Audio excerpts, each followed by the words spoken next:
ফেসবুকে সোশ্যাল মিডিয়াতে আমাকে অনেকেই ভালো বলেছে, অনেকেই খারাপ বলেছে, কেউ আমাকে মোটি বলেছে, কেউ আমাকে পাতলি বলেছে, তাতে আমার কিছু যায় আসে না।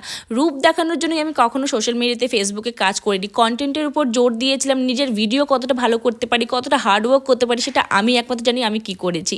দুপুরে খাওয়া দাওয়াটা সেরে টেরে বরকে দেখছি আমার স্ট্যাটাস লাগাচ্ছে, বর আবার স্টোরি লাগাচ্ছে।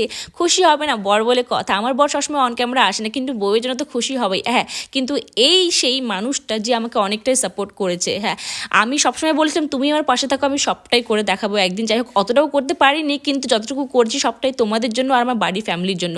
মেয়ে আমার খুব খুশি ছিল, মার আজকে 100K কমপ্লিট হয়ে গেছে। এখানে মেয়ে বলছে আমি টিউশন যাবো না, এ কি কোনো কথা বলো? যেহেতু আমার ভাস্তির একটু শরীরটা ভালো নেই, ছোটো ভাস্তি, নাহলে ওকেও দেখতে এখনও কত খুশি হতো। যাই হোক, পরিবারের মানুষজনরা যখন সাপোর্ট করে না, তখন দেখবে কিছু না কিছু হলেও একটু তুমি অ্যাচিভমেন্ট করবেই করবে।